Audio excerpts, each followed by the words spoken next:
Hello everybody, and welcome to a brand new episode here on Britain's Farm. Yes, so the epic combine quest continues. We are slowly but surely getting our way through the harvest. I did, as you know from the last episode, I did some baling, and that didn't go too badly, to be fair. So today we're back in the combine, and we are combining the barley today, so hopefully everything will go just as smoothly. Yeah, so I hope I find you all well. As many of you will know, on Tuesday I went for, so yesterday as I record this, I went for an eye test, and it's the first one I've ever been. I've never had an eye test before, ever. Didn't really know what to expect. Kind of knew it was going to be a case of, people looking in my eyes and, no doubt, machines and stuff like that. But I really didn't know what to expect. I'd sort of never seen an eye test, never been part of anyone else's eye test or anything like that. So I sort of, as I say, went in there sort of relatively blind. I mean, I assumed because when I left, I said to my mum and my brother, I said, when I come back, I'll have glasses. And she said, "Oh, not today." So I said, "Yeah." I said, "'Cause I'm going now." I said, I said, "I need glasses." So she said, "Yeah, but if they decide that you need glasses, you won't get them today." So I said, "I won't." She said, "No, they need to make them up." So she said, I said, "Yeah, but the shop's full of them." She went, "Yeah, they're just frames." Anyway, didn't make no sense to me, but I'm a simpleton, so. I was like, okay, fair enough. So it won't be today, So I was kind of convinced that by the end of the day I was going to be wearing, I was going to be wearing glasses and able to see a little bit better. I can kind of see sort of things that are quite close to me. To be fair, I can see things that are quite far away. The only thing I can't see very well is detail. So, for example, when I went into the playground to pick my son up from school in the afternoons, I used to stand where I sort of needed to stand for where he would come out, and all the other sort of kind of parents would stand against a fence that was there, and I would be on the other side because I'm not really very good at mixing with people and what have you. So I'd kind of sort of stand the other side on my own, and I'd sort of obviously felt much comfortable with that. And I could see the people the other side. I just couldn't see the detail of their faces. So although as I say, I could see them perfectly well, but I just couldn't see sort of their faces, if there was words written on their tops or whatever. I couldn't really make that out unless the letters were massive, but otherwise they were quite blurry. Have I just wandered into Ranch Simulator?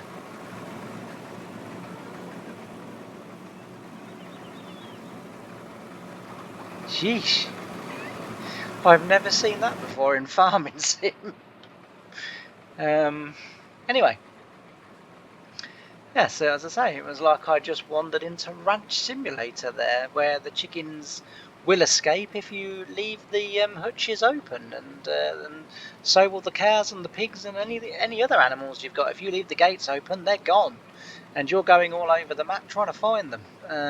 Which I think Farming Sim should have. Clearly the giants and the people that make Farming Sim are far more advanced than the people that make Ranch Simulator, and yet they're able to sort of don't get me wrong, aesthetically Giants as animals look a lot better than Ranch Simulator, don't get me wrong, but as I say, at least if you leave the gate open in Ranch Simulator, your animals are gone. You've got to go hunting because you'll not find them. Yeah, but anyway, so that's the sort of thing I was dealing with in terms of the eyes. You know, I can sort of see things, but I can't see details. So when I go racing, I can see the cars perfectly well both sides, although it's a bit harder to see them sort of on the back straight because I sit on the home straight. But on the back straight, I can see the cars, but I can't really make out none of the details or anything like that. So I was thinking, you know, I need glasses, and I always put it down to the fact that, you know, I sit in front of this computer screen for, like, you know, between sort of, I don't know, 15 to maybe 18 hours a day, and you know, I've got a 32-inch monitor. It's going to have an effect, you know, and I've been doing it for a long time, and so I'd kind of like, you know, that's the price you pay, you know. But I thought glass is not too bad, you know. I thought there's no way I'm having contacts. I can't deal with the whole kind of finger to the eye thing. I can't deal with that. Glasses will be fine, thanks very much, you know. So I goes for my eye test, and I've got to be honest, I wasn't bothered. You know, I wasn't nervous about it. I was, you know, it's just an eye test. You know what I mean? Like, you know, to get some glasses. So I was thinking, like, you know, there's nothing to it really, and so I sort of rocked up at you know, sort of 2:30 or whatever the time was, and sat there, and this very nice young girl came out, and she was like, "Come with me." She goes, we'll do the pre things." Anyway, she did them. Uh, you know, she blew air into my face, or my eyes more specifically. She flashed really bright lights in my eyes, and a whole load of different things. Anyway, then I was told to go and sit in the waiting room, which I thought was odd, because I kind of felt, even though I didn't know what to expect, I kind of felt like the examination wasn't complete. You know, when you're, because I watch people, you know, as I've said before, I love writing, and so therefore I watch people, because people talk more when they're not saying anything, so their body is telling you everything you need to know about a situation you're in, and because I've kind of sort of learned that's now what I go on, and her expressions and the way she was sort of moving and different things, and I'm kind of thinking to myself, something's not quite right here. And then she'd like go and sit out in the waiting room, so I was like, okay. So I went and sat out in the waiting room. She was like, "You need to fill this bit of paper in." So I was like, "Okay." So anyway, I sort of read the paper before I filled it in, and you know, sort of like it was fairly bog standard. There was nothing in it, on that bit of paper to sort of worry me or anything like that. So I was kind of like, okay, these are fairly routine questions, you know. That you know.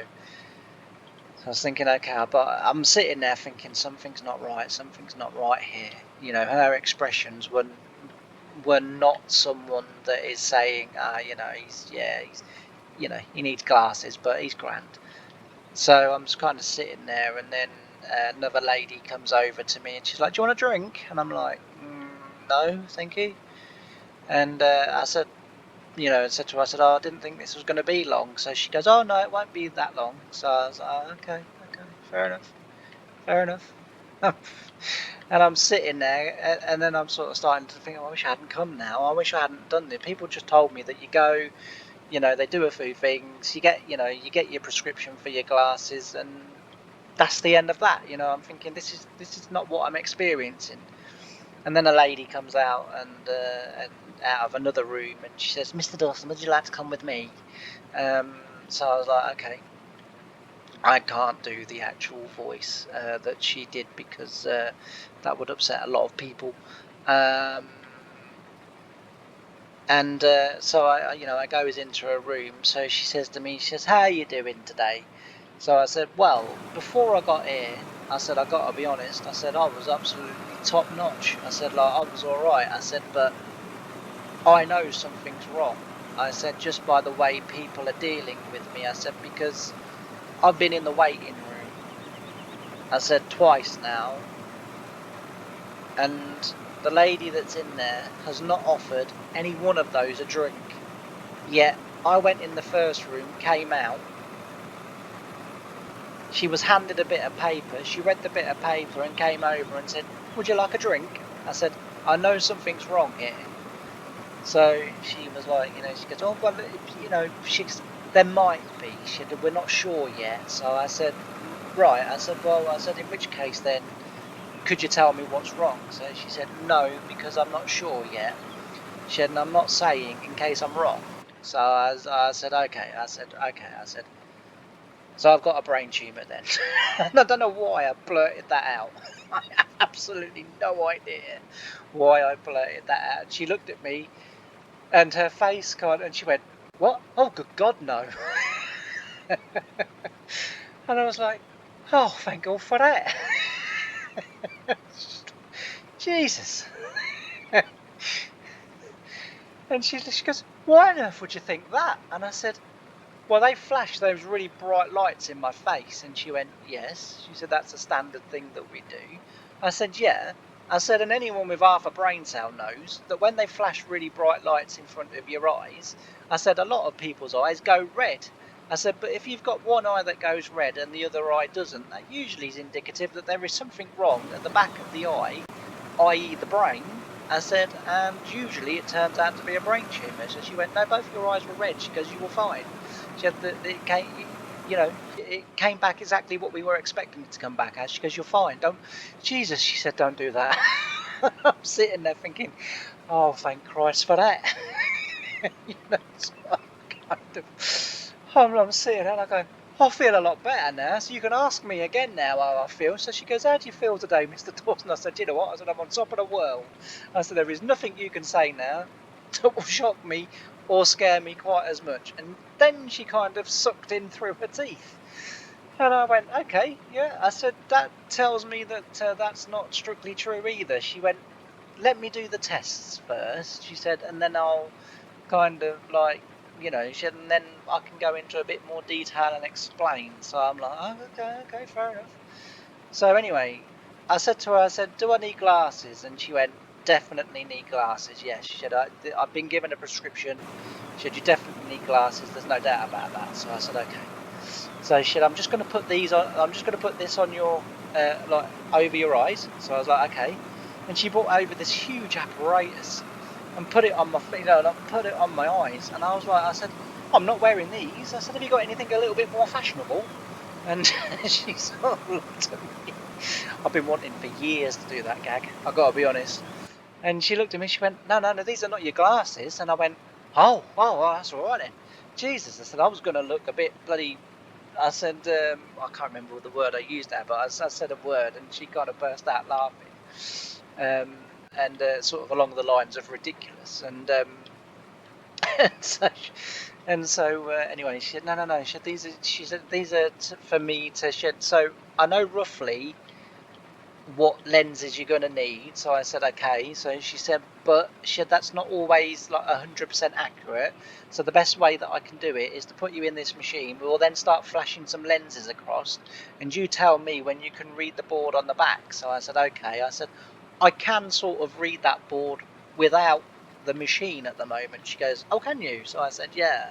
She goes, okay, read it to me. So I read it to her, and she went, no, you can't read that at all. She does not.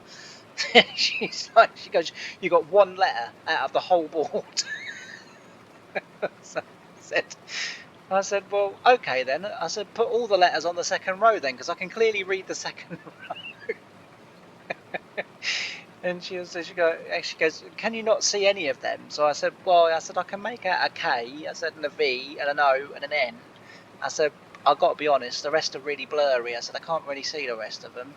So she goes, okay. Okay, fair enough. She goes, well, your row's a D. I went, oh. It's just at that point my head was going, shut up, James, just admit defeat. You can't read the bloody board. So I was like, okay, fair enough. So she goes, what I've got to do is I'm going to put some lenses on and you tell me when you can read them. So I was like, okay. So she goes, this is the lens that you've been recommended by the first eye test. So I said, okay, fair enough. So she put it on. She goes, can you see any of those letters now? I said, yeah, I can see the V. So she was like, she goes, yeah, but you know that's there, don't you? So I said, yeah, I only can see it because I know it's there. So she was like, okay, that doesn't count. She goes, what about the other letters? I said, I can now see the D because you told me that's a D, not an O. And she went, all the letters that you couldn't read before, I told you what they were. She said, can you see them? I said, no, I can't see them. She said, okay. She goes, right, I'm going to put another lens in. Anyway, basically, we cycled through lenses like they were going out of fashion. And it was like, no, no, no. Oh, no, I can see an F. She goes, oh, that's good. She goes, what about the other letters? I can't read them. I said, but I can see that F. So she goes, that's odd. She goes, if you can see the F, surely you can read the rest on that line because they're all the same size. And I was like, no, I can't see the others. I said, but I can see that one's an F. I said, oh, and above it there's a K. And she goes, how are you seeing them? So I said, well, I'm looking through your lens. I said, but I've got to be honest, I'm looking down. I said, and I can kind of, with the top of my eye, I can make out what those letters are. She went, that's very interesting. And then suddenly she sits in front of me and she's doing some weird stuff with my eyes, and I'm kind of like, and I'm sitting there. And then she sort of sits back and she's kind of looking at me, and I went, what? And she went, I'm not sure how to tell you this. I said, I'm one of these people that it's best just to tell me. I said, like, don't start frightening me, just come out and say it. I said, like, I can deal with whatever you say, but I can't deal with this. So she's like, okay. She said, how old are you, James? I said, well, I'm 43. I said, but you already know that. I said, because you've obviously got my date of birth and I've already filled out the questionnaire thing. So she goes, She said, I've got to be honest. I said, yeah. She goes, I've been an optician for 25 years. I said, well done. I didn't know what to say. I was like, well, that's brilliant, well done. What do you want, a medal? Because I carry them around. And she said, and I've never said this to a 40-year-old before. Well, she said to anybody in their 40s. I was like, oh, okay. She said, it's not good news. So I said, okay. So I said, I'm going blind. So she said, no. She said, no, you're not going blind. So I was all for that. I was thinking, okay, so we've got the two worst possible things that you could come out with. I was like, I said, can we just now get on with it a little bit? So she looked at me, she goes, firstly, I want to say this. I was like, yeah. She goes, it's not serious. She said, it's curable. Okay, that is sort of encouraging. I said, but I'm not going to go blind. She goes, you're not going to go blind, no. So I said, okay, that's also quite encouraging. I said, now let's just get on with it now. We've established that it's curable and I'm not going blind. I said, I think I might be able to deal with whatever you say. And she looked at me, and I kid you not, with a little bit of a laugh, she went, you've got cataracts. I was like, and I sat there and I kind of like, and my head sort of processed, and I went, old people get them. And she laughed and she went, yeah, I know. And I said, well, I'm not old. She went, no. She said, that's true. She said, but you've also got cataracts. So I said, yeah, but I said, look, that's not fair, is it? And she sort of looked at me, she goes, what do you mean it's not fair? I said, that's an old person's disease. And she was like, she said, I know. She said, but you've got them on both eyes. She said, and the right eye is really bad and the left eye is a little bit better. And I said, how do you know that? She said, well, because what you didn't realise was that while you was trying to read the board, I kept closing one of the holes. And I said, right. She said, one of the lenses I kept shutting. So I was like, okay, fair enough. So she said, and when I kept shutting the lens, when it was just your left eye, you were able to pick out letters. She said, when I opened the right eye, you then couldn't pick any of the letters out. So I said, so I'm like really bad in my right eye. So she goes, you're really bad in your right eye. She said, but it's not serious. She said, like, we can cure it. She said, it's, we can cure it in about sort of 10 minutes. I'm thinking, oh, okay, this is sounding a bit more promising. So I said, what, like eye drops or something? I didn't know, did I? So she goes, no. She said, you'll need an operation. I said, an operation? She said, yeah. I said, I can't have an operation. She said, why not? I said, well, because I've got a serious heart condition. I said, like, you can't give me anaesthetic, otherwise I'd die. I said, like, I said, this is not sounding securable. And so she goes, no, we won't give you general anaesthetic. So I said, right. So she said, we'll obviously give you local anaesthetic. So I said, but, I said, what, in my eye? She went like, yeah. So I said, well, how do you do that then? So she said, well, we'll put a gel in and it will numb your eye. So I said, oh, okay, fair enough. She said, and then we'll inject your eye. No, you won't. And she looked at me and went, what do you mean, no, I won't? I said, you're not coming anywhere near my eyes with a needle. I said, I can tell you that. I said, eye drops? Yeah. I said, I can live with that. I said, but you are not coming anywhere near my eyes with a needle. I said, unless you have got me strapped down extremely tightly. I said, because otherwise, I said, you're going to get a smack. She went, well, you're charming. I said, to be fair, I said, like, you are coming at my eye with a needle. She goes, well, I'm not now. I said, no, I know, not now. I said, but that's what you're going to do. So she goes, that's not the bit you need to worry about. So I said, it is the bloody bit I need to worry about. I said, you've told me the cataract's curable. I said, so therefore, I said, I'm not too bothered about that. I said, but I'm very bothered about the fact that you're going to come at my eye and stab it. And she went, well, I'm not actually going to do any of it. I said, oh, so now I'm going to get a complete stranger come up my eye and stab it. So she was like, she goes, look, you're making, she said, I know it sounds, quite, sort of horrible and daunting and all of that. She said, but it's not that bad. And I'm thinking, my brain's going, I beg to differ, sweetheart. I've got a needle coming to my eye. If I'm walking down the street and someone sticks a needle in my eye, you lot are panicking. Now apparently it's good for me. So I'm kind of like, I'm sitting there. So anyway, we sort of sat there and she was talking about what's going to happen and who I'm going to have to go and see and where I'm going to have to go and see them and all this and everything else.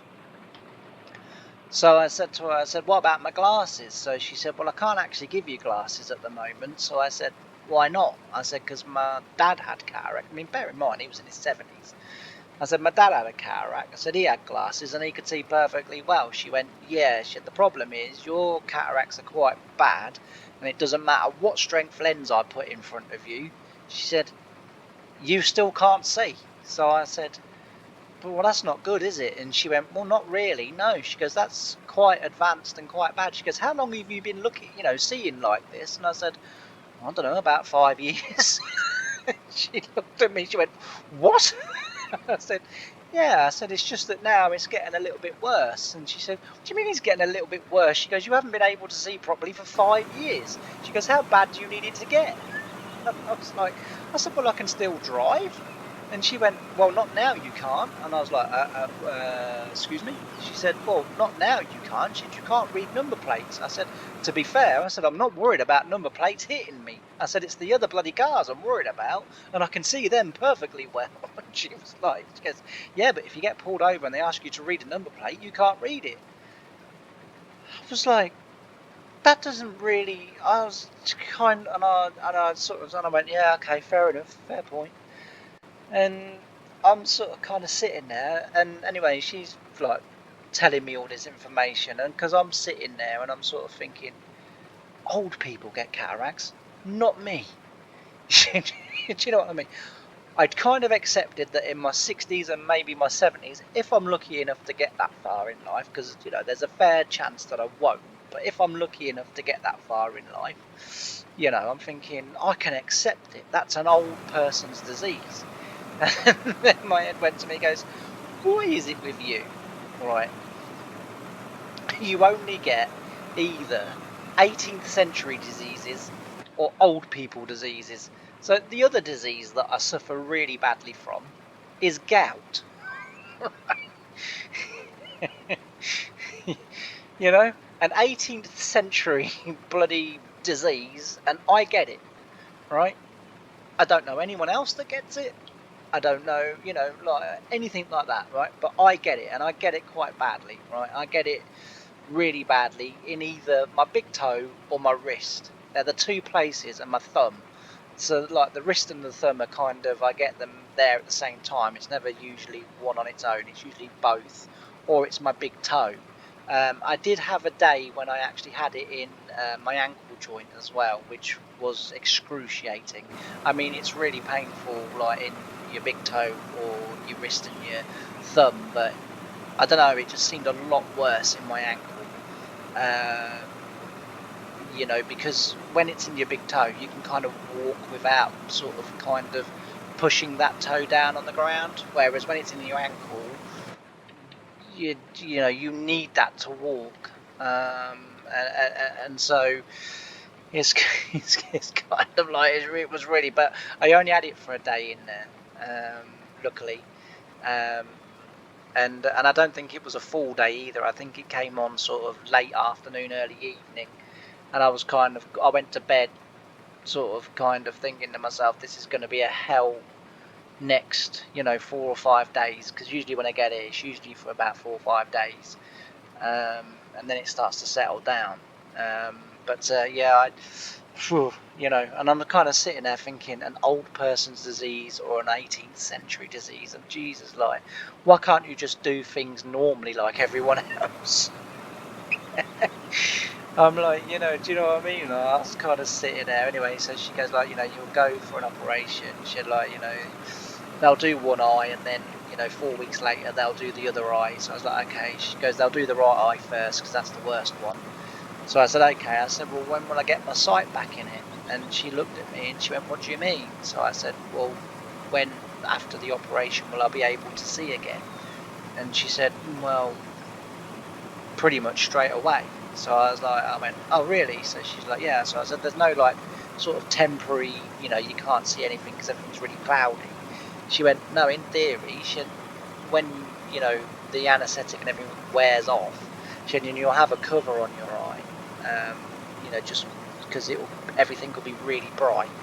So she said, you'll have a cover on your eye, which you'll wear for a couple of days, and then you'll just sort of take it off, and then you know, everything will be grand. She said, but if you was not to have the cover on, you should be able to see perfectly clearly straight away. And I was like, oh okay, fair enough. And I said, is it painful? So she said, no. She said, it might feel a little bit uncomfortable. She said, but I've never heard anyone say it's painful. So I was like, okay, fair enough. Like, that's good. She goes, but it's not painful because of the injection in the eye. I just looked at her and went, I'm not having an injection in the eye. I've already told you this. She's like, well, if you don't have the injection in the eye, you're not having it done. So I said to her, I said, well, I said, okay. I said, and then exactly what does that mean long term? She goes, well, eventually you won't be able to see a thing. So I said, okay. I said, okay. So yeah, that's the bit that's kind of getting me at the moment, is the kind of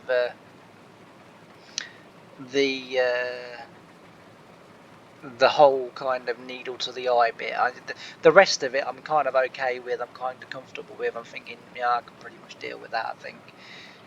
You know, this is a person that you know, went about 10 years ago for his first MRI scan, and people found out, you know, sort of family and sort of very close friends of like the family found out, and like everyone was going, oh, you'll hate it in there, oh, this, that, and everything else, oh, it's so this, that, and everything. My ex that I've recently broke up with, she refused point blank to go into the MRI scan, you know, stating that, oh, it's, you know, this, that, and everything else. I went to that first MRI scan with the knowledge of what everyone had told me, and I was absolutely fearing it to, like, honestly, you know, the way I felt, it felt like someone was saying, we're putting you in Death Valley. If you're able to walk out the other side, you know, I honestly, it was the worst thing that I was expecting this really horrible, you know, sort of whatever. And I got in the MRI scan, and you know, it started, and you know, whatever, and yeah, it is really claustrophobic in there, and it is really close to you. I mean, it's like a few inches above your nose. You know, it's like I say, it is very claustrophobic in there, but it doesn't bother me. Like I just laid there and I thought, is this all it is?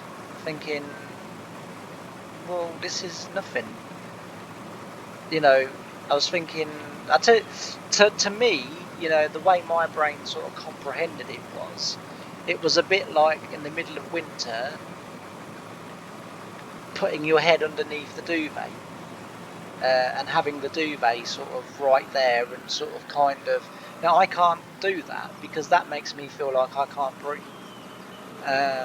But yet all the people that sort of told me, oh, the MRI scan is this most horrendous thing ever, they all sleep with their head underneath the duvet, and I'm thinking that's far more claustrophobic than being in a machine where I can see daylight at one end and daylight behind me, sort of thing. Like, you know, it was kind of, I don't know, it just was nowhere near as bad as what everyone had kind of told me. And I think I've had 2 now, maybe possibly 3. I can definitely remember 2, the first one and the last one I had, which was 2023 in September, when I went to, where did I go?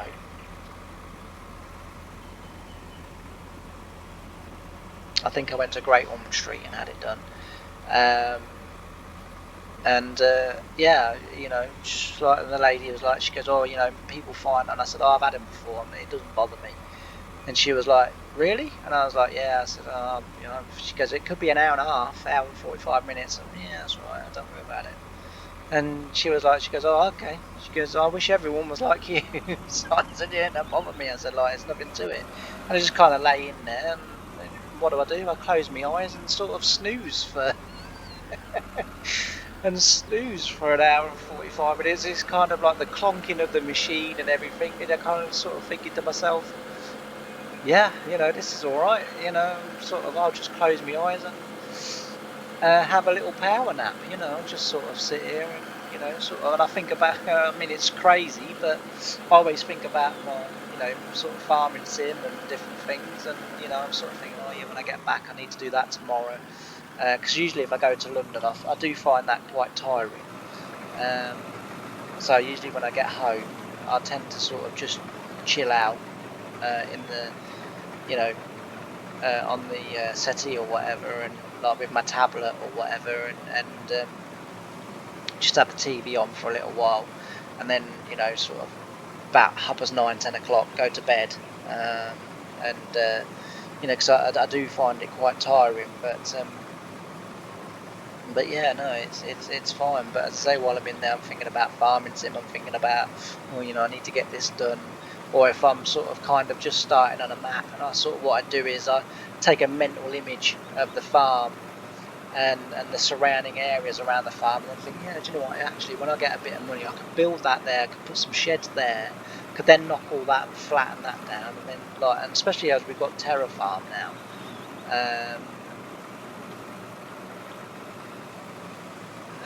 You know, it makes it even better because, like I say, I mean, like on a lot of my personal save games, you know, I use excavators to level the ground and to build all the sheds, and I don't do it for YouTube just because I don't think people really would want to sit watching me kind of scrape earth level sort of thing. Like, it doesn't seem like the most exciting thing in the world that, you know, I could be doing, so I tend to still do it on the saves for YouTube, but I tend not to record it. I tend to sort of just do it quietly in the background. I mean, the farm that we built here on Britain's Farm, I mean, that was all done by using Terra Farm or whatever that mod's called. I can't remember what it's called. It's Terra something. Is it Terraform, Terra Farm, something like that? But yeah, that was all built using that mod, where I leveled the ground and flattened it all out, and, you know, sort of did everything that needed doing. So, you know, and I sort of, as I say, when I'm in an MRI scan, I sort of sit there and think, well, that needs to, you know, I can do that. If I take it that way, I can put a gateway in there, I can put a roadway in there, you know. And that's how I sort of, and before you know it, the ladies sort of, you know, come into the end of the machine going, you can get out now. Or, you know, we're now going to bring you out, and, you know, you can, you know, sort of go, basically. And I'm like, yeah, okay, fair enough. But yeah, so yesterday was a bit of a shock when I was told, well, you've got 2 cataracts and they're quite bad, and you've got one on each eye, and that's why everything's a little bit blurry, to kind of give everyone, or to give you a kind of well, try to give you an understanding of what things look like when I look at them. you know when you see a 3D image, and the edges are torn, and you get like the red and the green. Well, I don't really see the red and the green, but all the edges are torn, and because the edges are torn and they're quite blurry, it then loses what it is. So like if it's a B with the edges being torn and jagged so bad, sort of then it's kind of, as I'm looking at it, so I've got like the blurry effect around the edge, and then like the middle becomes really smudged. So and as I say, it kind of hides then what it is. It sort of, to me, to everyone else it's a B. To me, it just looks like a bit of a mess. You know, and that's kind of sort of what it is, what I see when I'm sort of looking. I mean, looking now as we're sort of driving down here, you know, I can see all of the detail quite well, but I'm not sat all that far from the screen, and but I can sort of see it relatively okay. I can't really see the individual heads or anything like that. I don't know whether any of you lot out in the YouTube land can, but I can't sort of see any of the head. It's just a massive yellow. I can see that there is like rows or stripes in the yellow because there's like a lighter, dark, a lighter, dark. Unless that's again just my eyes, but yeah. But the details in the cab, I mean, I can see all that. So I don't know. Like I say, if anyone was going to get an old person's disease, it was always going to be me. It was always going to be me. And I'm not being disrespectful to old people, but even the optometrist or whatever she was agreed with me and said, yes, it shouldn't be happening at your age. You know, you shouldn't be getting cataracts at your age. But I had to answer loads and loads of questions, and it turned out that the reason why I've got cataracts, or what they think the reason why I've got cataracts is because of a heart pill that I take. So I take a drug called amiodarone, and if I don't take amiodarone, my heart is going that fast that you know, it sort of, when it first started happening,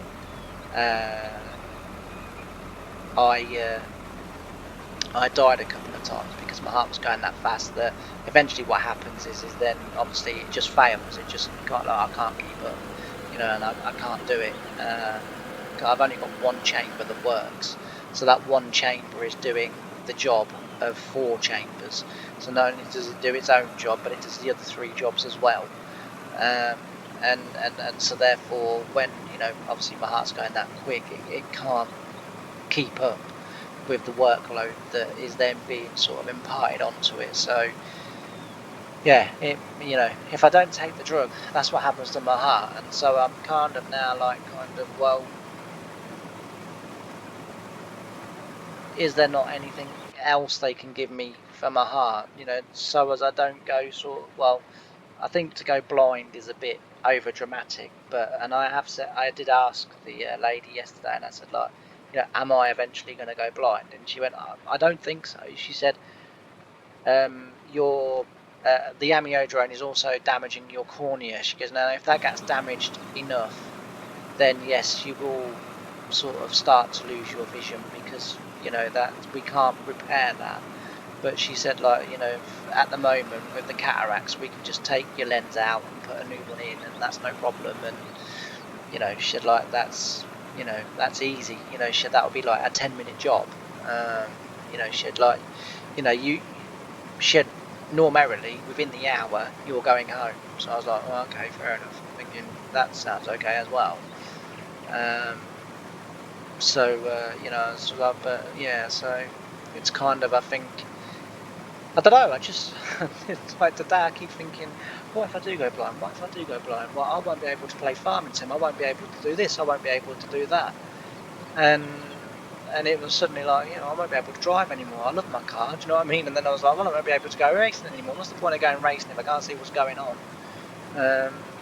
You know, so it's like, it's a really scary wake-up call. And the sad thing is about me especially, but I think humans in general is that today I've been taking lengthy breaks from my computer. So I've been sitting here for like an hour, but then having like half hour's break and sort of going off and doing something else. Just so as I've not been staring at the screen all day. But I know that within 3 or 4 days I'll have kind of got used to the whole thing, and then I won't take the breaks no more, because yet again I'll start taking everything for granted again. You know, as humans we're terrible for that. Well, I certainly am anyway. I'll speak for myself, I won't necessarily speak for everyone else, but I think it is a human trait, you know, in the vast majority of us, you know, so, but yeah, so it's, so that was me news. And I thought I would do. I say I'm trying to get through this series as quick as I can anyway, because you know, we're sort of bringing it to a close, because FS25 is going to be going in a couple of weeks, and you know, we're going to sell all of the land, all of the machinery, all of the crops, all of the animals, all of the the farmland, and we're going to get the money, and the money that we get from selling everything on here is the starting money that we will get in FS25. I'm assuming that I will be able to edit the money in the same way that you can in this game if you really want to, and all I will do is just edit in what we made, and that will be our starting money. And I've got a feeling I'll be playing Riverbend Springs. I think it's called Riverbend Springs, isn't it? I've got a feeling I'll be playing that, so but you know, we'll see when we get the game and see what happens, but that's the plan and that's the idea anyway. And then it's just a case of waiting for some, you know, for some maps to come out and the mods to start getting it really does wind me up. I've said it before, I really wish that Giants would just keep this game, but like the new stuff that they want to bring out, or bring it out as a DLC and just update this game. That way all of our mods still work. You know, so like it just for me makes far more sense, a bit like Euro Truck does. You know, they've kept the same game, but they just update it, and they regularly update it, and they bring out DLCs for it when they want to add something new into it.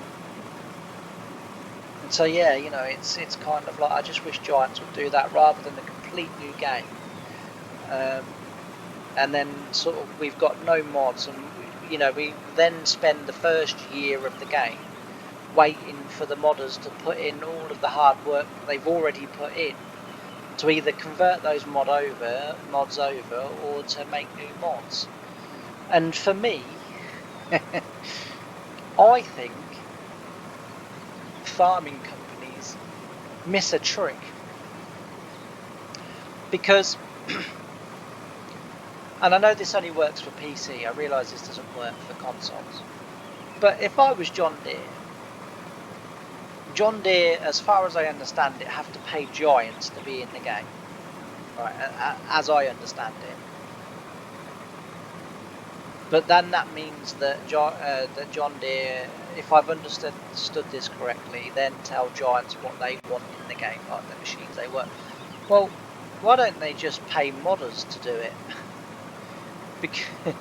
But I mean, that might be, you know, all of you out there now are going, dickhead, that won't work, you know, because, you know, fair enough, if it won't work, it won't work. But I was kind of thinking this the other day, people like Bailey and Larrington and all of these companies that probably are never going to get into Farming Simulator just because they're British manufacturers. You know, I was sort of thinking, well, why, rather than paying sort of Giants to be in their game, why not just pay modders, you know, to put their machines and their vehicles and equipment into the game? A, they would save a lot of money, and B, I mean, there are some absolutely wonderful modders around. I mean, you don't need me to tell you that. You know, there really is, and it's such a shame that they're doing it on a kind of their own time, sort of, you know, free time basis, and they don't really get paid as such for their mods and stuff. So, you know, I think it would be sort of a a fair way to do it. And you know, not even that, but Giants could use them as well. I mean, you know, to help them make, because as I say, we've got some absolutely brilliant modders for this game, absolutely incredible modders. You know, so I don't know, maybe I'm just talking rubbish, but anyway, what I do know is, and I am 100% sure of, I have waffled on for far too long in this episode, so I'm going to bid you farewell, and thank you all ever so much for watching. Thank you to the new subscribers that I've had over the last few days. You know who you are, and I really appreciate it. Thank you as well to a couple of people that have commented on a few of my videos, which is really good because, as I say, I don't sort of get many comments, so I really appreciate them when they come, and I have replied and what have you, and so I'm really grateful for that. And yeah, if you are watching, oh, and another thing that I need to say as well is, rather than doing sort of like a generic thing, kind of putting a message up on thingy, obviously all my regular viewers are watching all of these episodes. I will, or I have already started going through all of my series and putting episode numbers in the title descriptions, so that if you want to watch all of a series but YouTube has muddled up the videos, there will now be an episode number in the actual description in the title, so that way it should make it far easier for you all to be able to follow series and be able to watch back and different things. So I apologise for not doing that. To be fair, I didn't think it was kind of all that important, and it's not the reason, I just sort of didn't think to do it, and then someone commented and said, I'd really like to, but they're all jumbled up and I don't know which one is first, and whatever. So on the series that they commented that on, I have obviously done that already so that they can go and watch that series, because I really do appreciate the views and people taking time out of their day to to watch videos that I create. It really does mean a lot. So as soon as I sort of got that message, and I don't get to see my messages straight away, because like I say, I haven't got a smartphone or what you call them, so the only time I get to see my YouTube messages is when I go onto YouTube, and obviously now that I'm back sort of fully recording and doing all of the things, I'm not getting onto YouTube until sort of late in the evenings. It just so happened today that I was doing something on Farming Sim and I couldn't figure out how to make something work, and decided, YouTube's the place. I mean, let's face it, whenever we don't know something, it's Google, and when we need to physically see someone do something so that we understand what to do, it's YouTube, isn't it? So yeah, I was kind of like on there, and then I happened to notice that I'd got a few notifications, and so I was sort of able to reply straight away, which is good. Oh,